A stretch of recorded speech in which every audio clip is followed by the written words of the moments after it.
Buen día, bienvenidos. Agradecemos sobre todo el interés del tema. Veo que está llena la sala otra vez. El tema del taller es manejo y control de maleza en cultivo de invierno. Va a estar a cargo de Mario Viña. Mario obtuvo su título de ingeniero agrónomo en la Universidad Nacional del Sur, Bahía Blanca. Posee una maestría en producción vegetal en la Universidad Nacional del Sur, también de Bahía Blanca. Fue docente de la Cátedra de Control de Malezas en el Departamento de Ciencia Agraria, Zoología Agrícola y en Terapéutica Vegetal y becario de la Comisión de Investigaciones Científicas de la Provincia de Buenos Aires. Actualmente desempeña sus funciones en INTA Bordenave, cuya especialidad es manejo y control de malezas. Bueno, Mario va a hacer una presentación de media hora aproximadamente y luego va a haber un espacio para que hagan preguntas. Y bueno, recordarle lo que decimos siempre, por favor, los celulares, silenciar o apagar. Gracias.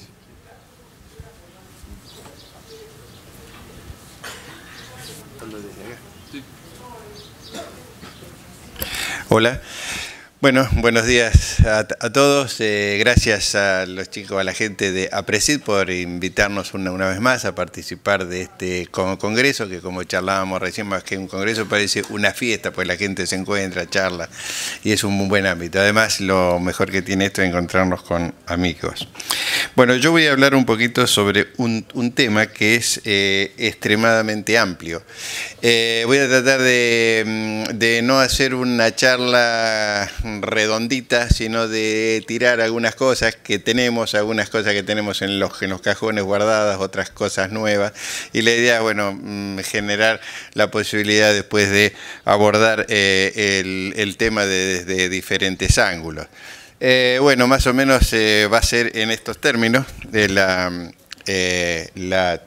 charla. Perdón, no me prestaste porque me siento más cómodo. Si no tenés problemas. Hola, bien. Más o menos el esquemita.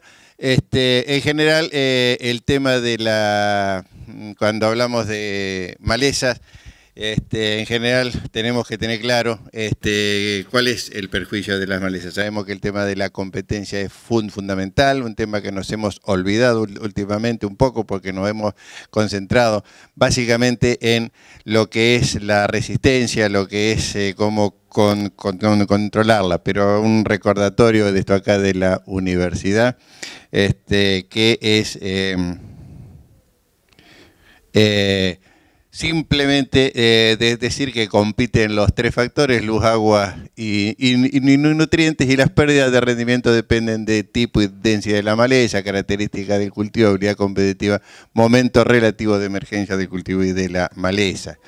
En general, si nosotros miramos los trabajos que hay, son trabajos viejos, y generalmente en el cultivo de trigo el periodo complicado lo tenemos más o menos a los 25 o 30 días después de la emergencia. Son ensayos viejos, pero están hechos en otras situaciones, pero son coincidentes en general con ensayos que tenemos hechos en diferentes malezas. Esto principalmente tiene que ver con malezas de hoja ancha, sanguinaria, sigue siendo la maleza más importante en cuanto a cantidad de lotes con presencia de la misma, y también las crucíferas, que están incrementando sustancialmente.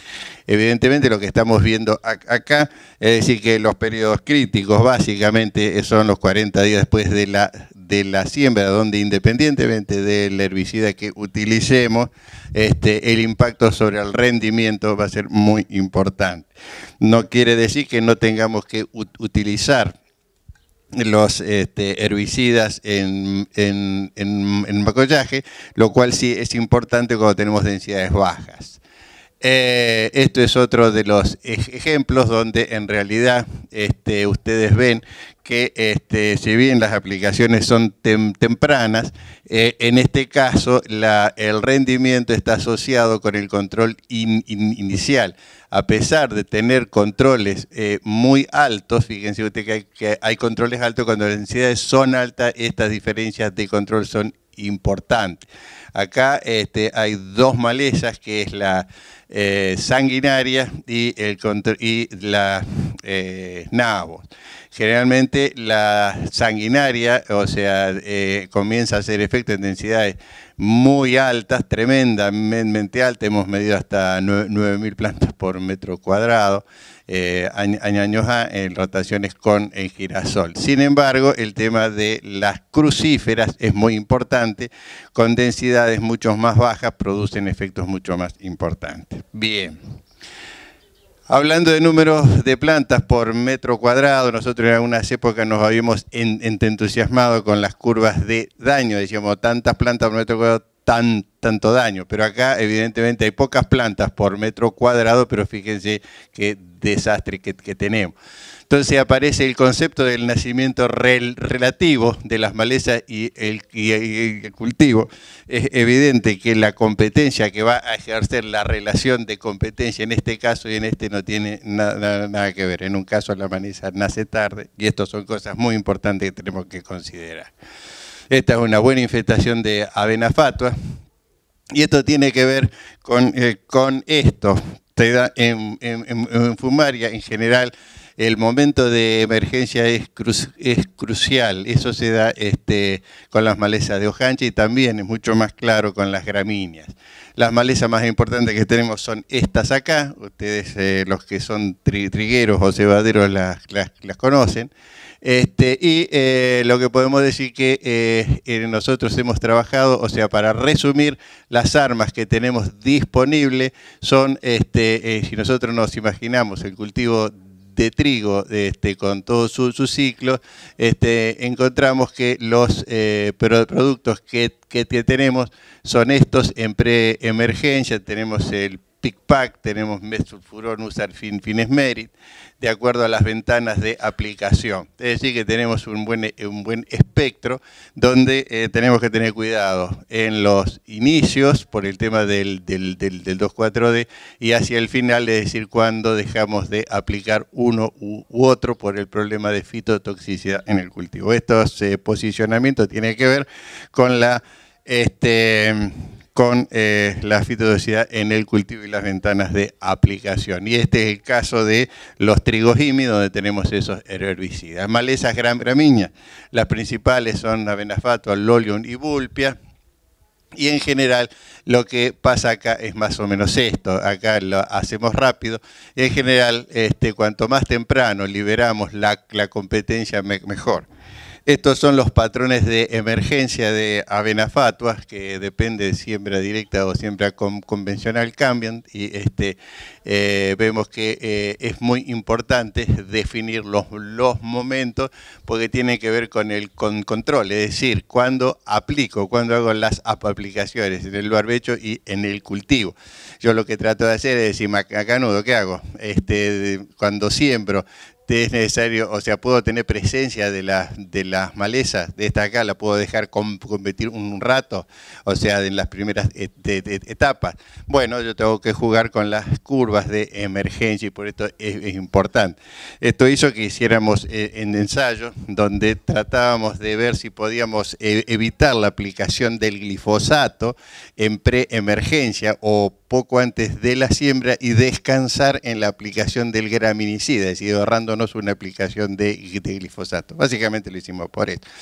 Esto tiene que ver una forma nueva de buscar el tema de momentos críticos de competencia. Esto ya estamos hablando concretamente de manejar con herbicidas.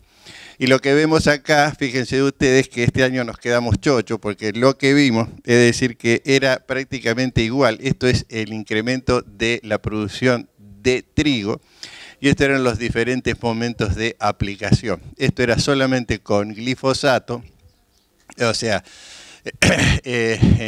justamente antes de la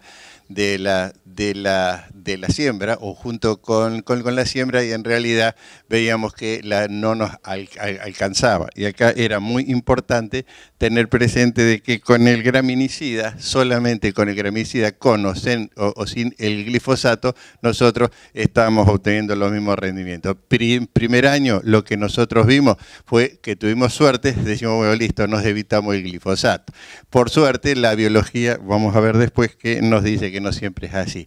Y la explicación que nosotros encontramos, porque acá nosotros dijimos esto, pero si nosotros estamos hablando de que en realidad tenemos que aplicar lo más temprano posible, cómo es que acá los rendimientos los teníamos con las aplicaciones tardías. Cuando fuimos a buscar la explicación, vimos que el tema estaba acá, que los momentos de aplicación que nosotros hicimos en general, que eran los momentos de aplicación temprana, tuvimos la mala suerte que eran herbicidas sin residualidad, aplicamos el herbicida, pero el pico lo tuvimos después, es decir, que nos quedamos con el concepto que teníamos, pero en realidad, entonces esto es un poco para explicar que tenemos que mirar varias cosas, no solamente desde el punto de vista frío, decir, bueno, en tal periodo, sino también mirar qué es lo que pasa en el campo y tener otros elementos. Bien. Bueno, el año 2007, por supuesto, como pasa siempre, estábamos chochos, fuimos a repetir el ensayo y nos dio al revés. Quería decir, ¿no es cierto?, que en realidad si yo no aplicaba, fíjense ustedes, con el glifo previo yo tenía este rendimiento. Cuando no aplicaba el glifo previo, el graminicida solo no me alcanzaba. ¿Tá? Entonces, bueno, ¿qué pasó ahí? Bueno, cuando fuimos a ver las precipitaciones, esta era la media histórica, pero fue los del barrio, se acordarán, estos años de miseria, tuvimos una precipitación tan baja que cualquier gramo de agua que pudiésemos ahorrar fue muy importante después, porque después, aunque matamos la maleza, no recuperamos lo que había consumido el herbicida. Es decir, que lamentablemente, una vez más, uno no puede dar una receta absoluta, pero sí esto le da criterio para ver uno cómo se va a manejar. Bueno, voy a ir rápido porque en realidad había previsto un poco más de tiempo, pero vamos a andar.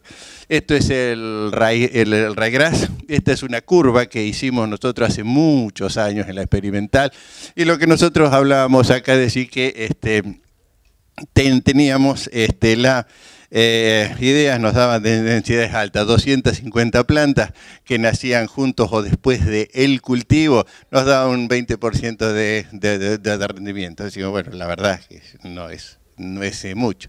Y estos son todos los datos que hay, diferentes datos de diferentes partes del mundo, donde hablan en general que pérdidas de rendimiento, y están hablando más o menos de esa densidad. Sin embargo, hay algunas recomendaciones en España que hablan que las 25 plantas por metro cuadrado, estos son índices, son consejos relativamente nuevos, porque el consejo de cuántas plantas son necesarias por metro cuadrado para hacer la aplicación no solo tiene que ver con el daño de la maleza, sino con el costo de los herbicidas. A medida que cayeron los herbicidas, el número de maleza por metro cuadrado es menor.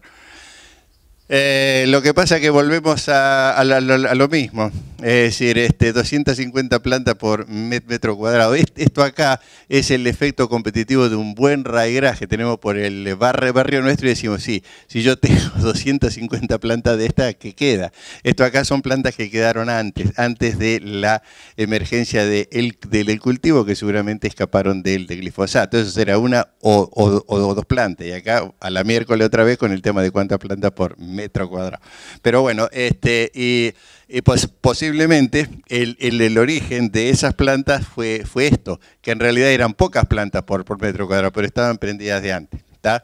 Bien, y esto sí es fácil, porque acá tenemos plantitas chicas que escaparon rápidamente. Esta es la batería de productos que tenemos comerciales disponibles.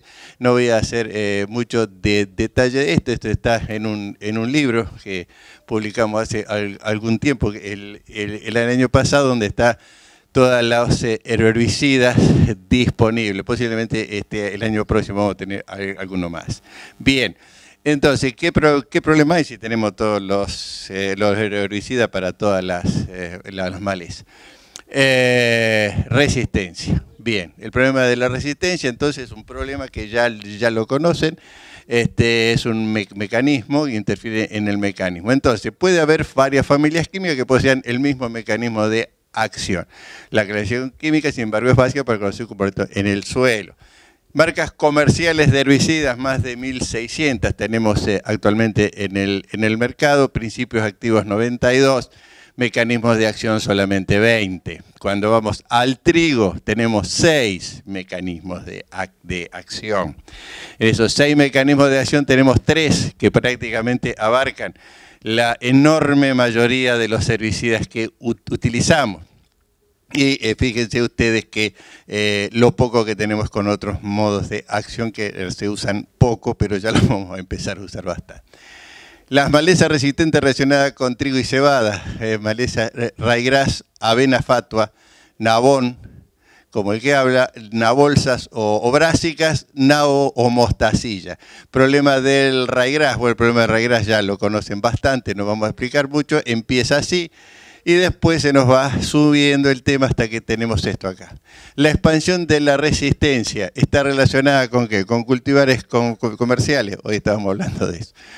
Esto es un ejemplo de los australianos, donde un tipo hace mucho tiempo, fíjense ustedes, 93, se tomó el trabajo de buscar muestras en los gente que vendía semillas y encontró que en las cultivares comerciales tenían no solamente resistencia a un herbicida, sino había uno que tenían hasta 5 mecanismos de resistencia en las variedades comerciales, o sea que se les escapó la... Nosotros, esto es un trabajito viejo que hicimos en el 2007, las poblaciones que evaluamos en ese momento, de las que teníamos ahí dando vuelta, no observamos los cultivares que teníamos, lo cual no quiere decir que no haya. Bien, la subdosis, el otro gran tema, subdosis. ¿Cuál es el problema de la subdosis? Nos genera resistencia. Bien. Este es un ejemplo típico del diclofosmetil. Acá se tomaron el trabajo de ir sobre la generación sucesiva, ir usando una subdosis. Entonces, lo que se ve acá, ¿qué es? Y acá tenemos un índice de resistencia 1, la progenie 1 tuvo un punto 2, la progenie 2, 8 y a la progenie 3, 17 veces el índice de resistencia. Así que la subdosis en el caso de específicamente para diclofosmetil en ryegrass es muy importante. Cuando ese mismo ensayo se hizo para glifosato, vemos que el glifosato solamente fue 2. ¿Tá? Es decir, que la subdosis, sí, es cierto, la subdosis genera resistencia, pero no es equivalente para todas las especies. Es decir, depende del herbicida, perdón. Acá queda claro que depende del herbicida. Esto es muy importante. Bien, bueno, esto acá también está hablando del caso de subdosis, pero en un biotipo que tiene resistencia no de sitio activo, sino de fuera de sitio activo. Y la anécdota es más o menos esa. Pero el resultado es, pero la anécdota es que como son mecanismos no de sitio activo, eso genera resistencia simultánea a otros mecanismos de acción, ¿tá? Porque ustedes recuerdan que el sitio activo tiene que ver exactamente con un aminoácido, un punto justo. Los sitios no activos tiene que ver con mecanismos más generales que tienen las plantas para defenderse de los aspectos externos de agresividad. Respuesta por la especie. Fíjense ustedes la dosis baja con diferentes especies. Tenemos la avena fatua y liliolium. Rápidamente la moraleja es que la fecundación cruzada, o sea, en este caso la fecundación cruzada genera mucho más rápido la resistencia por la dosis baja que los que son autógamos, el caso de la cebadilla, ¿está? Es decir, que el efecto de la subdosis depende del herbicida y de la especie, alógama o autógama. Bueno, rápidamente es lo que tengo que decir. ¿Cómo avanza el problema? Es interesante este concepto. Cuando nosotros hacemos poblaciones, cuando nosotros miramos lotes, sacamos semillas, lo que tenemos es que, supóngase que tenemos 100 individuos, de los 100 individuos de una población tenemos un porcentaje que sobrevive, otro porcentaje o sea, si tenemos una población, nosotros aplicamos un herbicida, si mueren 100 es bárbaramente susceptible. Si miramos de los 100 individuos y nos quedan 20, a la miércoles, bueno, acá está pasando algo, los otros se mueren, bueno, ese 20 nosotros lo consideramos, los australianos, el concepto que adoptamos nosotros es resistencia en desarrollo de esa población. Y eso es importante, porque a la medida que sigamos usando el mismo herbicida, ese 20 se va a ir haciendo más grande. Si está por encima de 20, se considera que esa población es resistente a ese individuo. Porque el concepto importante, bueno, que la mayoría ya lo tiene, pero es importante tener en cuenta que estamos hablando de poblaciones que tienen individuos con respuesta diferencial. Entonces yo lo que tengo que manejar es dentro de la población una cantidad de individuos con resistencia baja. Y acá viene el concepto que vamos a usar más adelante, que en realidad cuando aplicamos un herbicida lo que tenemos que tener presente claramente más que cuántos voy a matar, qué es lo que me va a quedar, porque no tengo que pensar de ninguna manera que voy a matar el 100%. Ese porcentaje que va a quedar para el año próximo yo voy a tener que pensar cómo lo voy a trabajar. Y acá viene digamos, el concepto básico y en el cual se apoya el hecho de que tenemos que rotar, cambiar la bocha lo máximo posible para no repetir siempre lo mismo, cambiar la presión de selección. Bueno, caso de nuestro de Ryegrass 2003-2004, primera sospecha, 2007 confirmación de la resistencia, casi una curiosidad, 2013 maleza de difícil control, 2013 en el taller que estuvieron algunos de los que están presentes acá, le preguntamos a los productores, bien acá se complicó, le preguntamos a los productores cuáles eran sus problemas y en realidad en la zona nuestra, en el sudoeste ya el 15-20% del lote manejo diferencial por Lolium porque no lo podían manejar. 2014-2015, 75% de presencia, 90% en dorregos, esto es información de este chico, Campos Crea 107, problema serio. Ustedes ven que es un problema explosivo, cuando arrancó bien. Esto es un trabajito que hicimos en el 2013, hicimos acá con apoyo de Syngenta, nos dio una mano y lo que hicimos nosotros fue tratar de recolectar muestras de diferentes campos en diciembre, sacamos muestras de semilla, las trajimos a la experimental, las pusimos en esta zona, lo hicimos junto con Ramón, en la gente de Barro, todavía estaba en la época que se pasó a Barro, y estos puntos es donde muestreamos. Lo que hicimos era en cada lote, buscábamos, nos bajábamos en un lote cada 5 kilómetros o más, recuerden que en esa época había poco trigo, o sea que a veces tengo que andar bastante, y en realidad buscábamos este tipo de cosas, no era simplemente nos bajábamos en el lote y caminábamos hasta que encontramos alguna planta de Ryegrass. No era que nos bajamos y decíamos, hay un lote grande allá, tiene un manchón. Sino nos bajamos y buscamos. En algunos lotes las encontrábamos enseguida, en otros teníamos que caminar bastante. Hicimos esto y no nos dieron estos resultados. Fíjense que acá estamos hablando del año 2013. Muestreo de Lolium, los puntos rojos, resistencia a LS.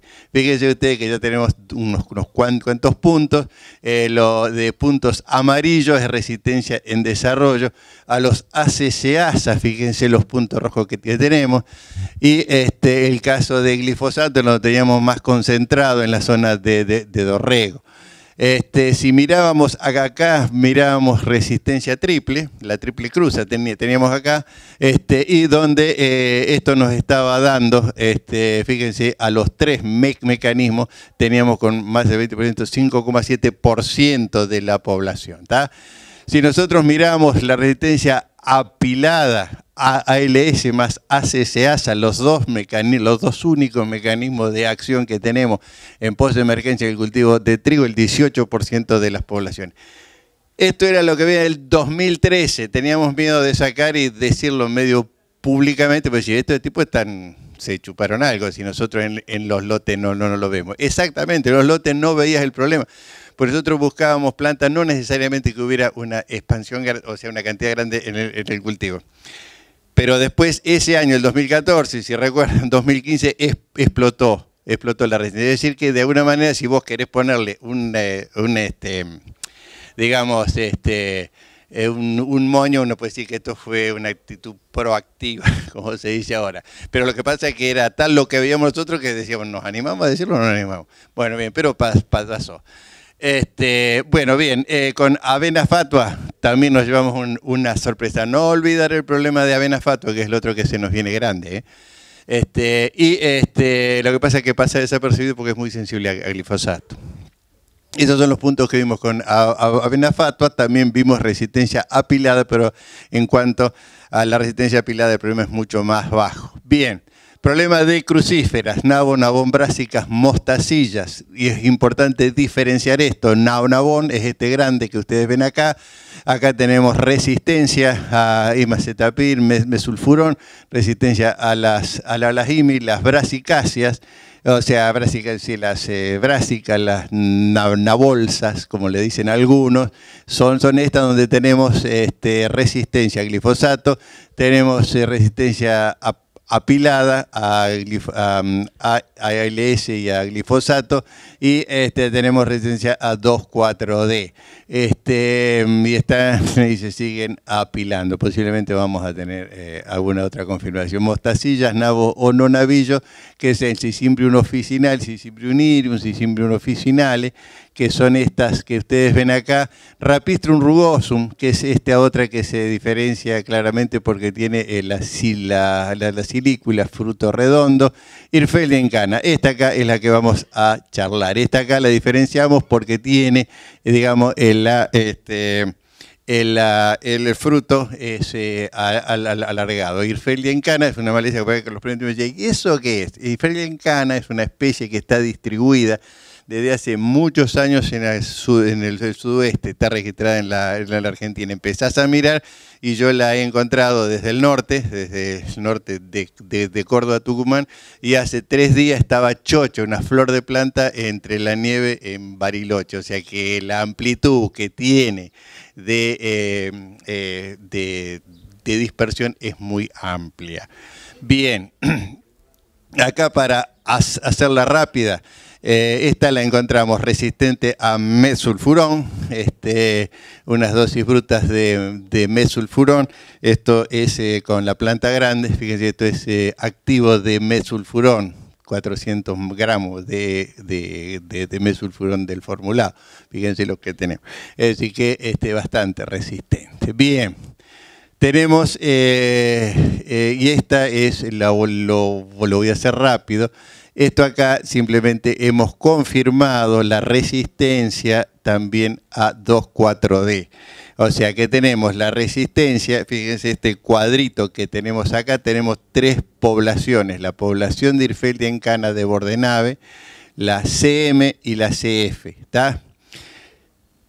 Nosotros si miramos el índice de resistencia respecto a Bordenave, o sea que a la testigo vemos que tenemos resistencia de 2,3.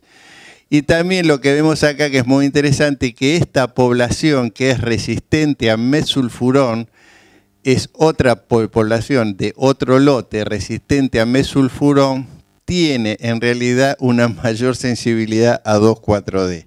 ¿Tá? Esto pasa, esto es, o sea que tenemos para todos los gustos. Se nos puede apilar, o también el hecho de que tenga resistencia no puede decir que apenas un biotipo pueda ser más susceptible a alguna herbicida. Ustedes se imaginan la discusión que se puede armar de alguien que tenga estas dos poblaciones, que uno tenga una población y otra, la discusión que se puede armar, no que el 2,4-D anda, no que el 2,4-D no anda. Bueno, en realidad está todo.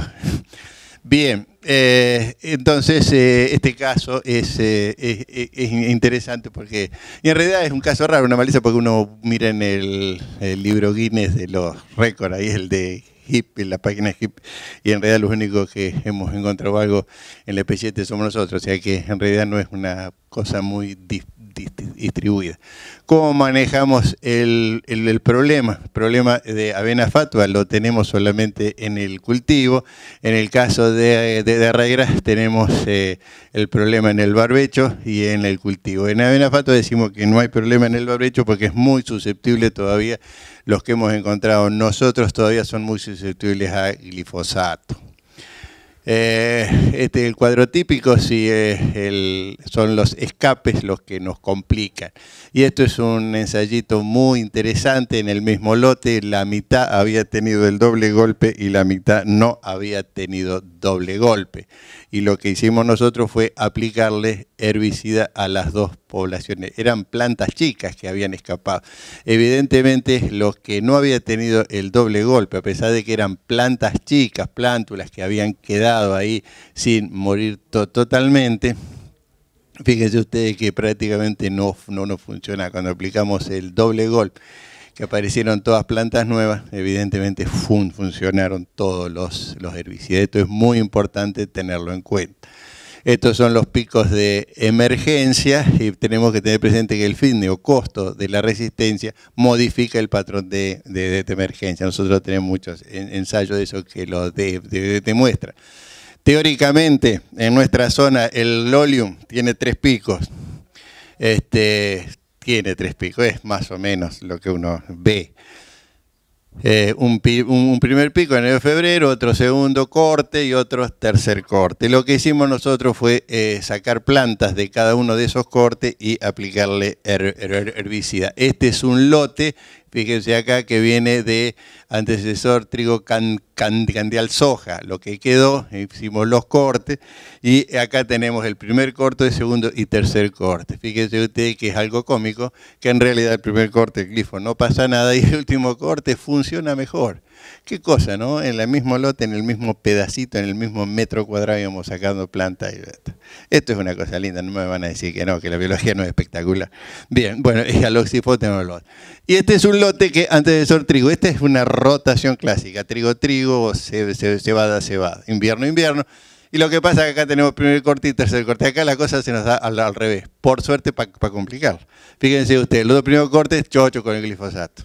El tercer corte se nos cae. Evidentemente, el tercer corte es el que coincide con la siembra y la emergencia de trigo. Y justamente ahí es donde se nos caen todos, donde empieza a no funcionar. Entonces acá viene el tema de más modo de acción, acá viene el tema de pensar en los preemergentes, acá viene el tema.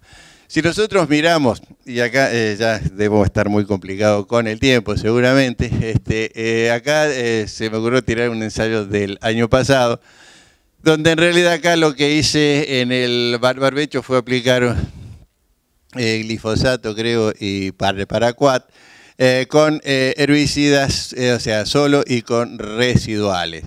En realidad, la residualidad de los herbicidas en general es corta, y lo cual es importante que sea corta, porque importante, no está mal, no lo veo mal que sea corta.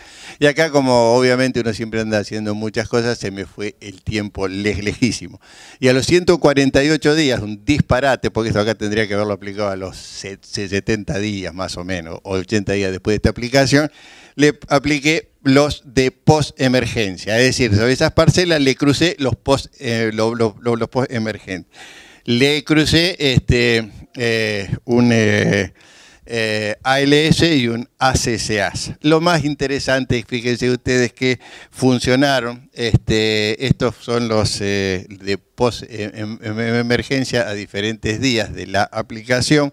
Y fíjense que a pesar de que había pasado mucho tiempo con los residuales y que ya se me había caído el control, la respuesta de los post-emergentes fue alta. Esto está hablando claramente de la importancia que tiene de juntar dos tratamientos. Tengo otros ensayos, pero que son más contundentes. Pero esto está explicando claramente el hecho de que tenemos que ir acompañándonos uno, ayudar al próximo herbicida que viene. ¿Está?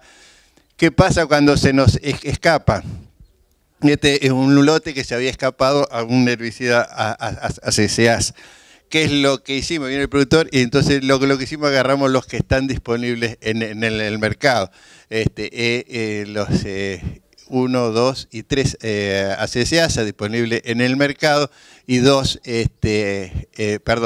ALS disponibles en el mercado y 2 ACCASA. Lo que hicimos, le aplicamos la dosis simple y la dosis doble, una guarangada, le tiramos a ver qué pasaba. Lo curioso es que en realidad lo que respondieron fueron los ACCASA, que era donde se había escapado. Entonces acá tenemos otro problema. Tenemos el problema del momento de la aplicación. Los herbicidas de ALS registrados en el mercado son para aplicaciones tempranas.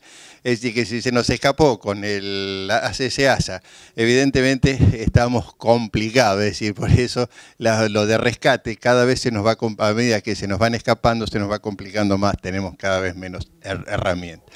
Lo que planteamos nosotros es este esquema teórico, que también va a estar en un libro que va a aparecer ahora. El esquema teórico es jugar con, estos son grupos son mecanismos de acción de herbicidas que están en el mercado. Esto que está grande son el único que está registrado hasta ahora. Los otros son herbicidas que hemos probado, que sabemos que andan. Labor mecánica, esto hay que tenerlo presente, herbicidas incorporados. Hay que ver la posibilidad para casos extremos. Y alguno dirá la quema, etc. Abenafato, más o menos igual. Tenemos el problema ahí. Abenafato nos podemos ayudar con estos modelos predictivos de emergencia de males. Esto está funcionando bien. Este es un modelo predictivo que ustedes pueden copiar si quieren la página web que está acá, y esto es lo que le da una predicción de emergencia para los próximos 10 días. Esto tiene que ver con la información que tenemos guardada desde que empezó Ricardo López, de más de 30 años, sí. Más de 30 años guardada, y nosotros semanalmente hacemos los recuentos. Esto permitió hacer modelos robustos de predicción de la emergencia. Crucíferas resistentes. Y bueno, más o menos el esquema es esto. Con lo que nosotros tenemos, lo que estamos planteando es esto. Herbicidas que hemos probado, de otro herbicida que supuestamente anda con el 2,4-D según sea el biotipo. Fíjense el efecto de la labor mecánica. Esta es una hirfeldia. Fíjense que el loco acá ya no sabía qué tirarle. Y de acá no sé, le ha tirado un combo que le ligó el cultivo, todo. Y sin embargo siguió resistiendo. Una labor previa, fíjense ustedes cómo lo acomodó. Por eso acá hay veces que uno dice, bueno, ¿qué hace ahí? Evidentemente eso está mostrando que a veces, no solo de herbicidas vive la agricultura, no olvidar la habilidad competitiva. Esto es muy importante, la habilidad competitiva. Hay trigos, por ejemplo, los que tenemos acá, están indicando que el rinde, o sea, con y sin competencia, prácticamente rinden lo mismo. En este caso, son cultivos que tienen la necesidad de estar siempre limpios. Trabajo que venimos realizando, hemos incorporado una línea de trabajo de hace varios años. Nosotros venimos haciendo desde el 92 evaluar cultivares, pero hemos incorporado las líneas avanzadas del programa de mejoramiento nuestro de un criterio de selección de cultivares donde la habilidad competitiva también entra a jugar, y obviamente al rendimiento. Rápidamente lo que hacemos es esto. Parcelas, sembramos cruzado, y acá ustedes ven el cultivo competitivo atrás, que sembramos una avena, y las variedades están sembradas las parcelas cruzadas. Ustedes ven que la altura generalmente dicen que tiene que ver, sí, tiene que ver en muchos casos, pero no en todos los casos. Hay otros cultivares que no necesariamente son altos y son altamente tolerantes a la competencia. Otro mito que rinden menos, sí, rinden menos si nosotros no aplicamos el mejoramiento buscando también el rendimiento. Está probado que las dos cosas pueden ir juntas. Cultivos de cobertura, acá estamos trabajando, bueno, hay varias estaciones experimentales están trabajando fuerte en este tema. Nosotros hace ya varios años que lo que estamos haciendo es un ensayo parecido al que le expliqué antes, tratando de seleccionar los cultivares que tienen mayor capacidad supresora. Usamos el esquema es más o menos igual, y lo que nosotros vemos es esto. Acá vemos diferentes, voy muy rápido, estos son diferentes cultivares de triticales, de avena, de cebada, que nos permiten ir seleccionando los más supresores. Tema básico, rotaciones, integrar prácticas, manejo integrado de malezas, y el manejo de la maleza en un cultivo o sistema no se concibe como un componente aislado, sino que forma parte del conjunto de prácticas que tienden a obtener la mejor expresión del rendimiento. Imaginar una forma sola de manejar o controlar las malezas sería como pensar que hay una sola forma de hacer un cultivo de trigo o cebada. La aparición de nuevas problemáticas nos compromete a seguir trabajando contemporáneamente y, bueno, echar a rodar la creatividad. Gracias. Disculpa. Estamos medio justo con el tiempo, pero si hay alguna pregunta, levanten la mano.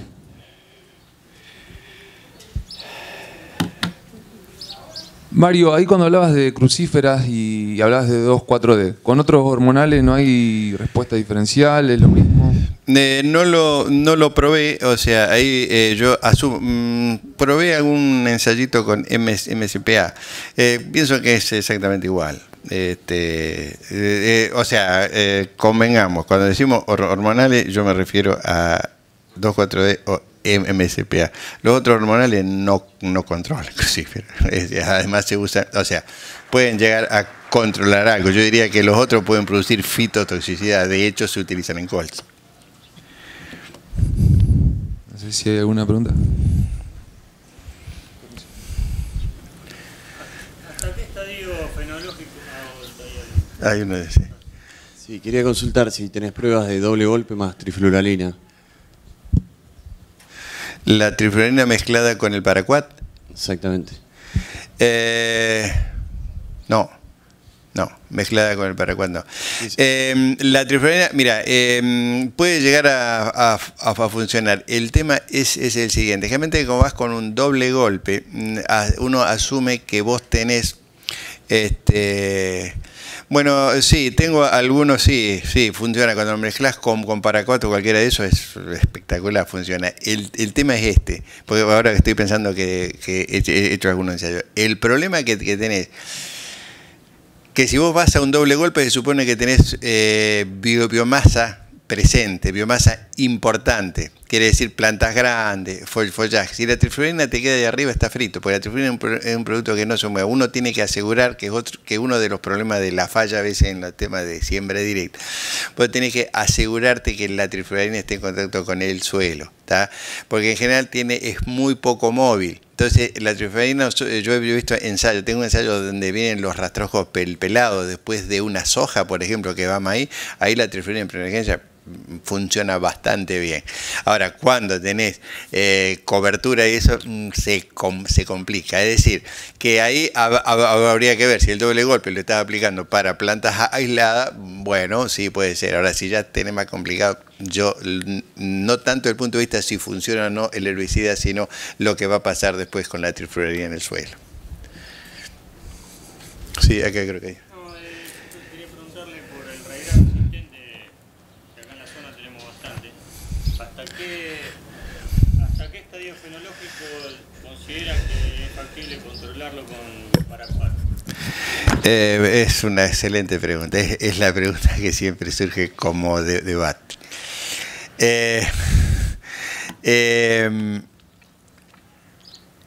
Con raigras chico no hay ningún problema. El problema cuál es, el paraquat lo que hace es quemarte. ¿Tá? Es una helada fuerte, digamos, una helada fuerte. Si vos ya tenés la matita armada, que le queden reservas abajo, te va a rebrotar. Es decir, tenés que agarrarlo chiquito. Y la otra es agarrarlo tarde, cuando ya está encañado. Cuando ya le pegás allá arriba, ahí sí, porque le acelerás el proceso. Acordate que eso fue utilizado principalmente como de secante, un acelerador de la cosecha. Cuando llegás allá arriba, está bien. Todas las escalas intermedias para quedar mal. Hay alguna mezcla, el paraquat mezclado con algún otro producto comercial, por ahí funciona mejor que solo, pero...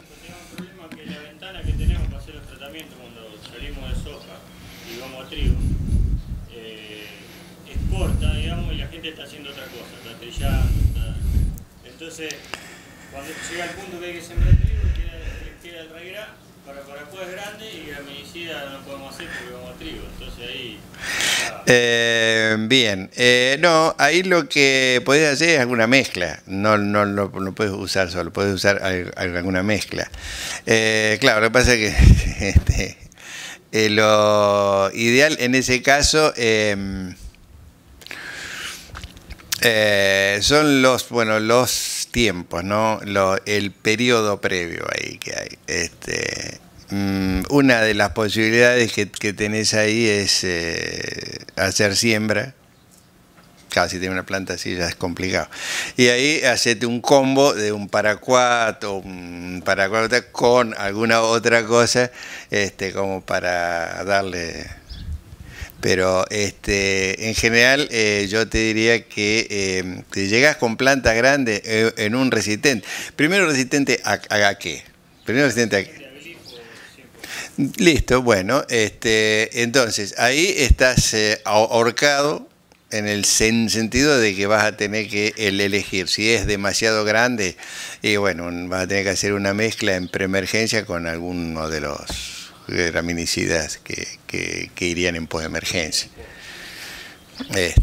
Sí, esas jugadas son como complicadas. Si bien, o sea, si tenés tiempo, no, si tenés tiempo puedes usar cualquier otro antes.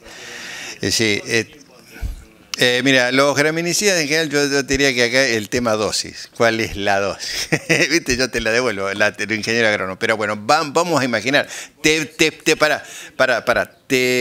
comento mi concepto. A la dosis normales, porque el tema es aloxifop o cletodin. Los dos pueden producir problemas. A dosis normal, el concepto que yo tengo es que en general tiene un poco más de actividad en el suelo el aloxifop que el cletodin. Pero estamos jugando ahí, porque si tenés lluvia o no tenés lluvia. 20 de antes, tomate 20 de antes para los dos y estás más tranquilo, 30 de antes. Más o menos. Si vas a cargar mucho, y bueno, te vas un poco antes. ¿Tá? Por nosotros tenemos casos de ensayo donde perder el cultivo, o sea, pegándole ahí. Y otros que hasta preemergencia hemos aplicado y no pasó nada. Y otros, pero depende la lluvia. O sea, por eso, esto es un tema amplio. Mira, tengo datos de eso que estaría cada uno de los temas es para darle. Pero me parece que ahí el tema principal es que juega con las precipitaciones. Decir, bueno, soy conservador, 20, 30 de antes, estoy tranquilo. Pero bueno, eso es desde acá, cuando estás en el ruedo. Es así, es parte de la vida. Sabemos que no tenemos que comer grasa, sabemos que tenemos que hacer gimnasia. Mario, una consulta aquí. Sí. Yo soy de Tucumán y allá la gente bueno, hoy Sumitagro está haciendo recomendaciones para control preemergente de gramíneas y de las mostacillas con flumioxacin. No lo vi en ninguno de los ensayos. ¿Tenés alguna experiencia? Tengo ensayos, sí, no puse porque tenía, sí. El flumioxacin es uno de los productos que funciona. Hay un trabajito, si quieres meterte en la página nuestra, creo que lo tengo colgado, lo publicamos en Asacim unos años anteriores. Ahí en preemergencia, en las resistentes, funciona el flumioxacin, fluorocloridona, Brodal, hay varios que funcionan. Gracias. O sea, en los biotipos nuestros, ya en Tucumán todavía no pudimos analizar un poco a qué tiene, pero seguramente debe ser IMI lo que tiene, o sea, a la LS. Bueno, estamos justo con el tiempo, así que le agradecemos a todos y a Mario nuevamente por la... No, gracias.